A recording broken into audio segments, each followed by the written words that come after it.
What's the creepiest or most unexplainable thing you've ever seen that you haven't shared anywhere? Serious. In my mother's house, the basement light would turn on while we were away, and even if it was turned off before we left, it was somehow back on when we got back. Once I went downstairs and was like, "Hey Mr. Ghostman, this is not good for the bills, could you PLS chill it with the lights? Yes, I know it's dark down here. Okay, thanks." Lights stayed off.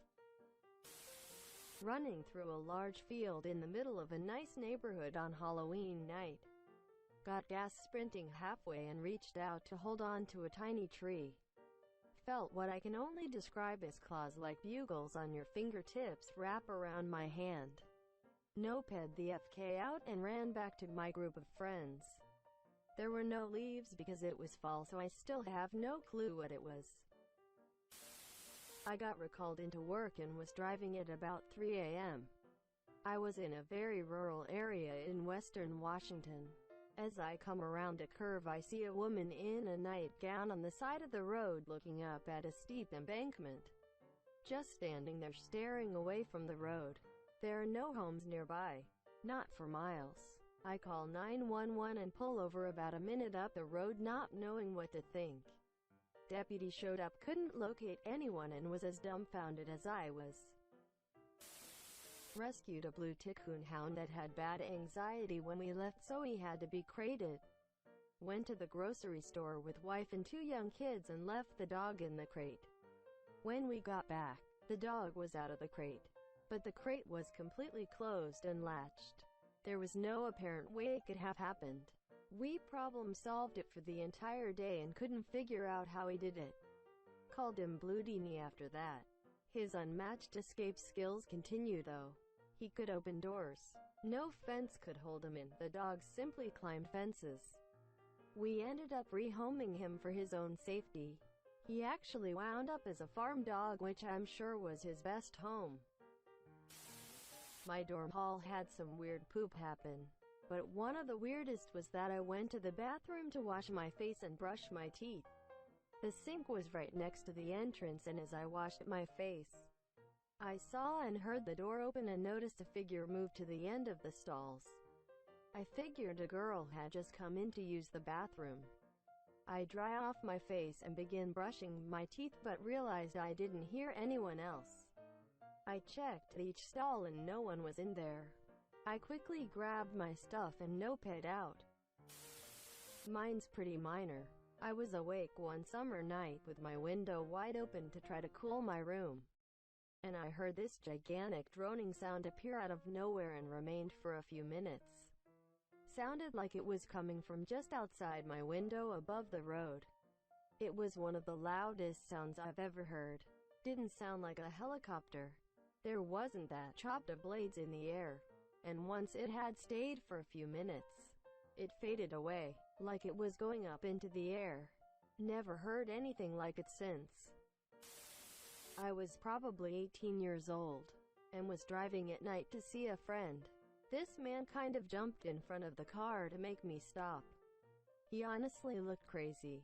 I slowed down the car to almost stop and he moved to talk to me, I think through the window. But I just drove off once he got out of the way. I was so creeped out. I never told anyone because I felt guilty that I didn't help him. Me and my roommate, I was working in a retail store in a pretty sketchy area.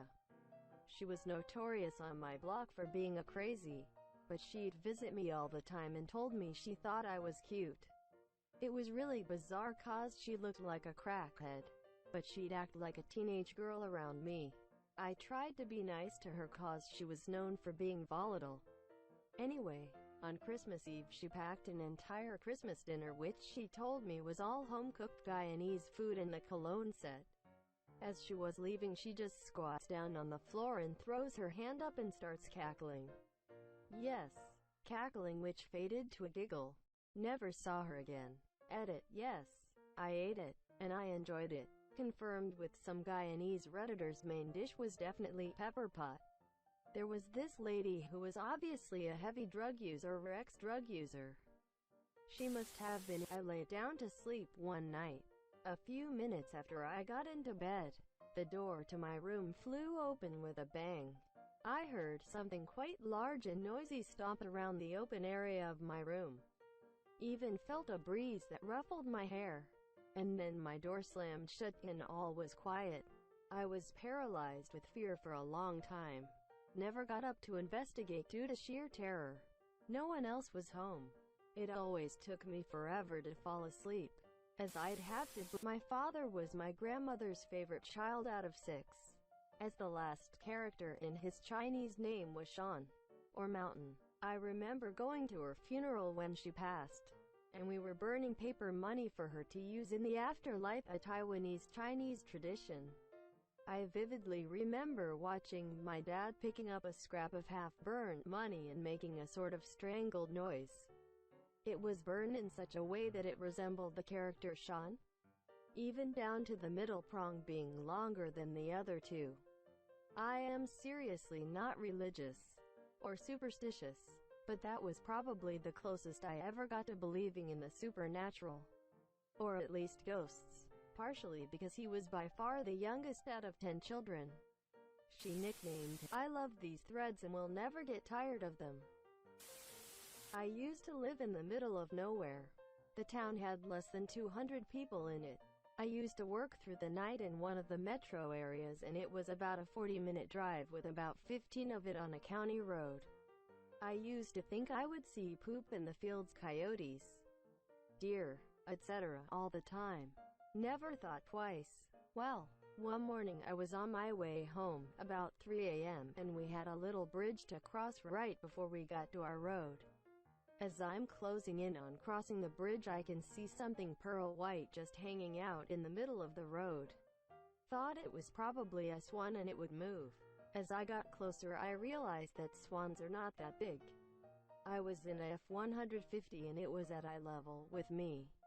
When its wings opened up, it literally covered both lanes of traffic. I swerved to miss it, but hit some of the wing. I slammed on my brakes and turned around. Whatever it was 100% gone without a trace. Never saw it again.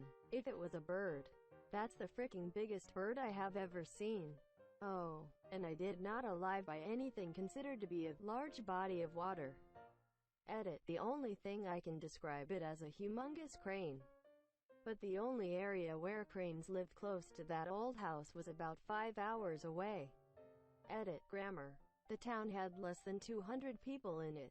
I used to work through, well, small town in Arizona. As soon as we entered the city limits, I felt this extreme heaviness.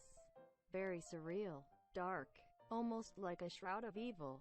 As soon as we exited the limits, we both, not having spoken in a few minutes, said, "Did you feel that?" We both did. It was really weird. About a month later, I was reading Time magazine, I think it was Time, and there was an article about that town and how it is so well known for cult-like polygamy and child marriage, etc. That explained a lot. I think I may have shared this once before, but I was driving with, I had a dream once. Buildings ruined, rubble and fire and smoke as far as the eye could see. I had such a horrible feeling of despair and desolation. Finally I pulled myself out of this dream. Shaking and sweating, I actually said, "Fuck," aloud. I was never so glad to wake from a dream before. I had never had such a vivid, horrible dream. Showered, went to work, still shaking the lingering effects of the dream. On the drive-in, the radio news reported the first plane had hit the World Trade Center. Really grim. I was stunned.